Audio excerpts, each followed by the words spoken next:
welcome again. As you know, this is second part of our conference on London transport, old and new. And some of you have been here this morning, and we have heard some really insightful presentations and speeches. And this afternoon we have also lined up very important speakers. And again, this is international conference, so we've got speakers who came from France, and they prefer to speak in their mother tongue in French. And thanks to our interpreters who will be interpreting from French into English, as well we've got other languages. So let me just remind you, we've got interpreting available into French, into Japanese, into Polish, into Russian, and also into Arabic and Chinese. So as you can see, international conference, many delegates from various countries that are attending this conference.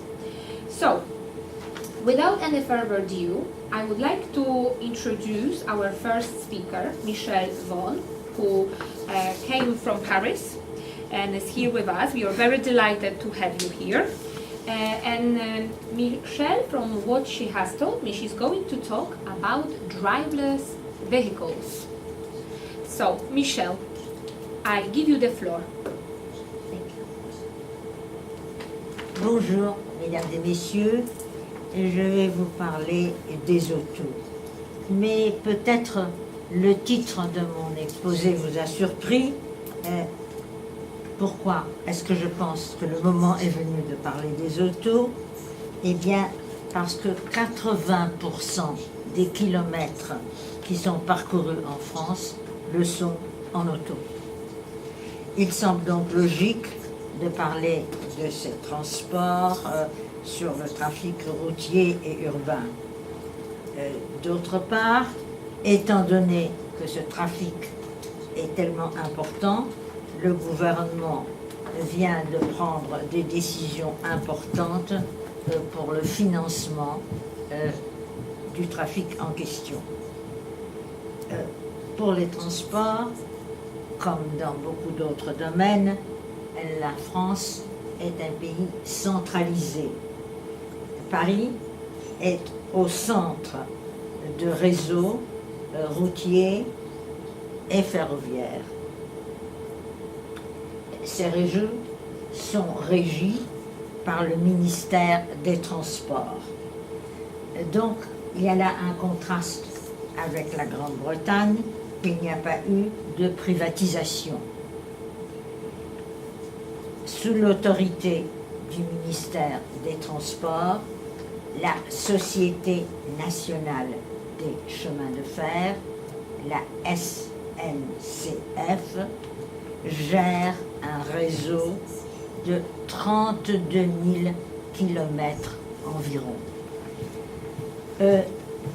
La moitié de ce réseau ne couvre que 6% du trafic. Il s'agit de petits trains d'intérêt purement local. Par contraste, l'autre moitié du réseau a des trains électrifiés et des connexions importantes. En 2020, les chemins de fer seront ouverts à la concurrence. Donc le monopole de la SNCF prendra fin. Certaines réductions de tarifs interviennent déjà maintenant pour préparer ce transfert futur. Mais malgré les réductions introduites déjà, seulement 1/10 des voyages effectués en France le sont par le train. Donc, c'est le réseau routier qui est le favori des voyageurs en France. Il se compose de petites routes municipales, de moyennes routes départementales et de grandes routes dites nationales. Cette subdivision tripartite avait été introduite sous le règne de Napoléon. Sauf qu'à l'époque, les routes appelées maintenant nationales s'appelaient alors impériales. Depuis, évidemment, il y a eu l'avènement des automobiles et les autoroutes ont été créées. Elles couvrent maintenant plus de 9000 km et 2/3 d'entre elles ont des péages. Les péages sont concédés à des entreprises privées. Ils sont chers et au cours des 10 dernières années, ils ont doublé. Mais en période de fête et pendant les départs en vacances, malgré les prix élevés dus au péage, les autoroutes sont menacées de saturation, surtout celles qui mènent vers des régions touristiques. Les embouteillages se multiplient et malheureusement les accidents aussi. En 2016, plus de 170 personnes ont subi des accidents mortels sur les autoroutes. En milieu urbain, à Paris et dans les grandes villes, les accidents sont évidemment beaucoup moins graves que sur les autoroutes, mais les embouteillages causent beaucoup de problèmes. En outre, la pollution atmosphérique ne cesse d'augmenter dans les villes. Et il ne faut pas oublier, quand on parle de pollution, que les transports représentent 1/3 des émissions de CO2.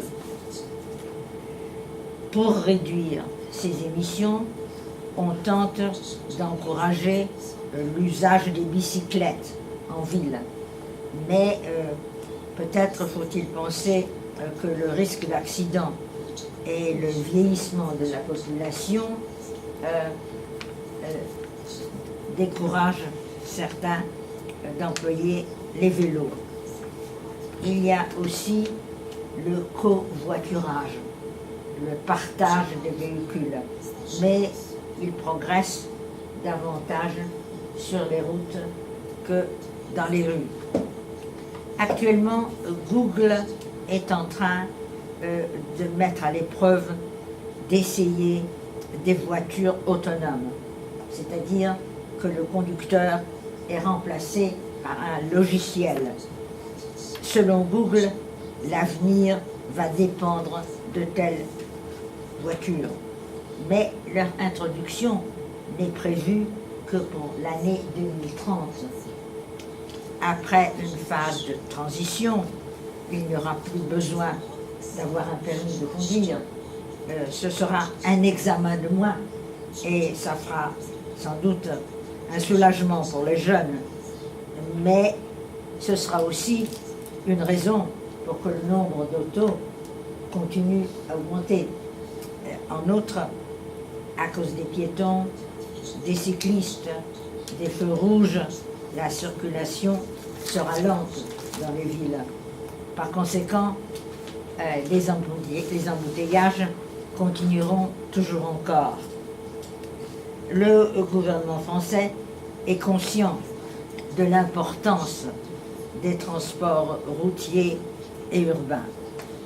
Donc, la ministre des Transports a annoncé une loi d'orientation et de mobilité qui va entrer en vigueur prochainement.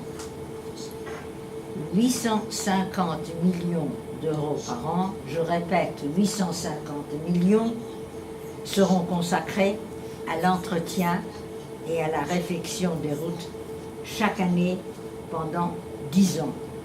Ce sera donc une augmentation de 30% par rapport à la décennie précédente. Quant à la circulation urbaine, la ministre a fait la semaine dernière une annonce encore plus importante et assez surprenante.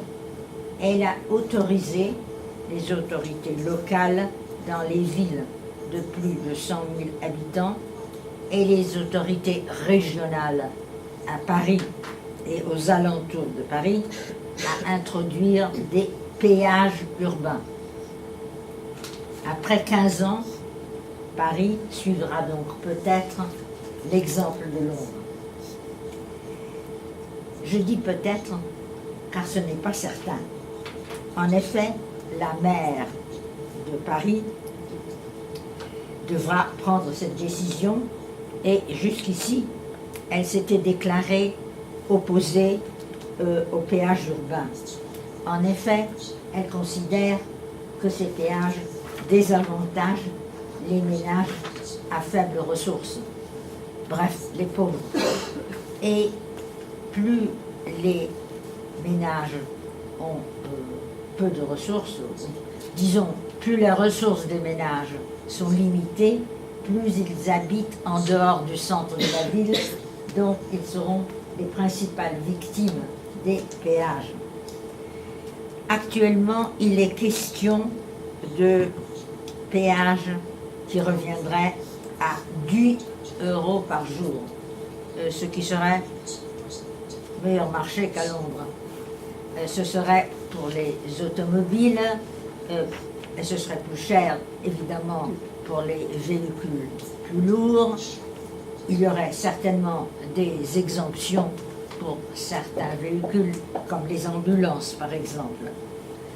Bref, je crois que je vous ai infligé beaucoup de détails, mais j'espère que je vous ai convaincu que le moment est particulièrement approprié pour parler des transports en France, puisque des sommes importantes vont être allouées par l'État au réseau routier et puisqu'une privatisation s'annonce pour les transports urbains. Je regrette n'avoir pas eu le temps de vous parler davantage des autres transports, mais je sais qu'on va vous parler des métros. Il y a aussi évidemment les autobus, et puis n'oublions surtout pas que dans les grandes villes françaises, il y a des tramways, on les avait abolis, et de nouveau, on en crée maintenant. Donc, vous voyez, il y a des changements dans beaucoup de domaines en ce qui concerne les transports en France. C'est un sujet intéressant et je le recommande à votre attention. Merci.